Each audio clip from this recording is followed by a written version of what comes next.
Okay, all right, we have a second chance for people to discuss and talk. We appreciate you staying around for over 3 hours. I'm going to start over here first.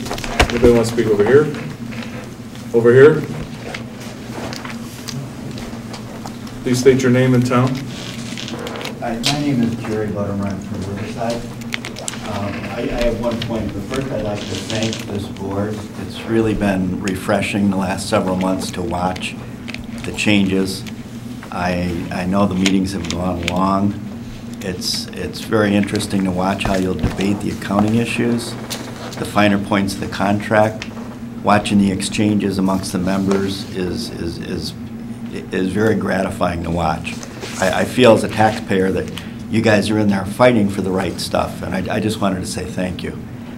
The point I want to make has to do with the discussion you just had about use agreements, and that relates to access.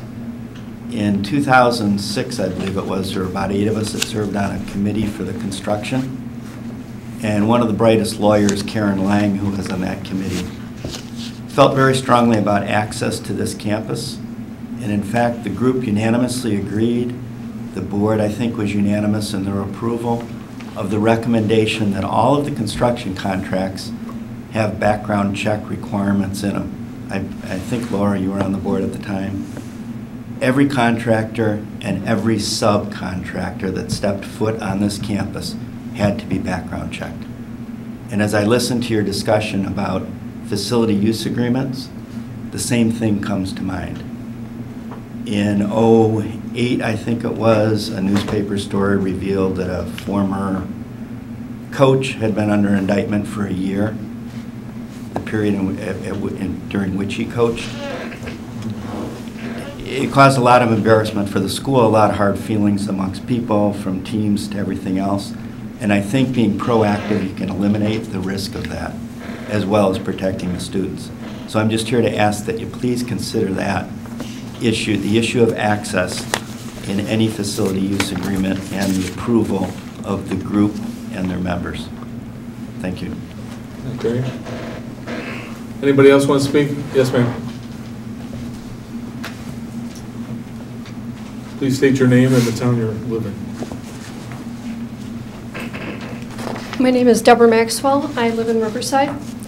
And just a point I'd like to make regarding the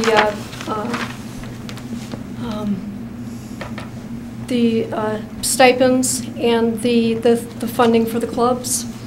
It appears that from the amounts that have been bandied about, you know, $3,000 or $5,000 for a club, it appears that there is a disconnect or an inequality between what the athletes who are doing the pay-to-play will be paying versus the people who will be funding the clubs. You know, if a club takes $3,000 or $5,000 to fund, then you may need multiple sponsors per club, whereas there is a family cap for the athletes. And it appears that it appears to me to be unfair, and that the students who are not athletes are being, or their families, are being burdened more so than the athletes. I understand that we are in a difficult financial situation, and we all do need to pay a greater share. But I would like you to consider that. I understand that if we fund a club, we cannot ask other families in the clubs to help fund that, and particularly because of the guidelines for the free lunch and because of confidentiality issues.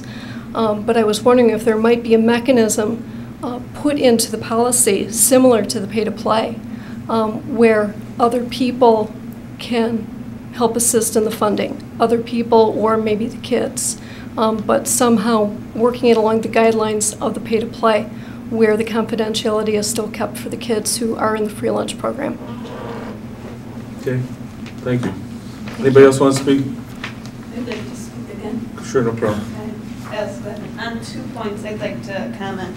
I totally agree with her that your math club and science club are academic clubs, And I'm sad that they're not considered like a sport.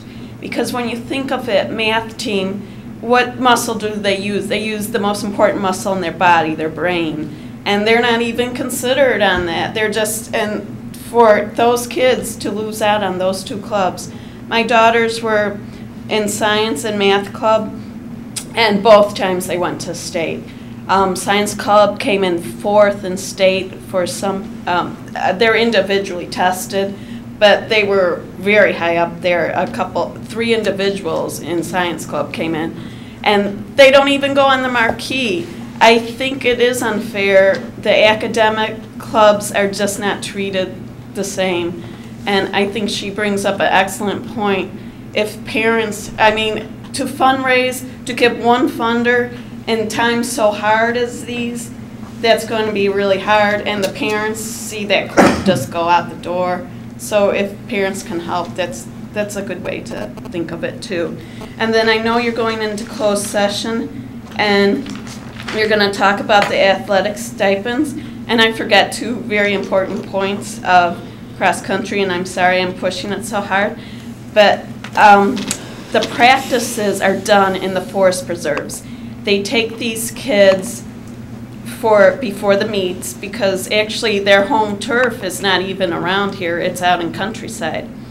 So they take the kids alone, just the coaches.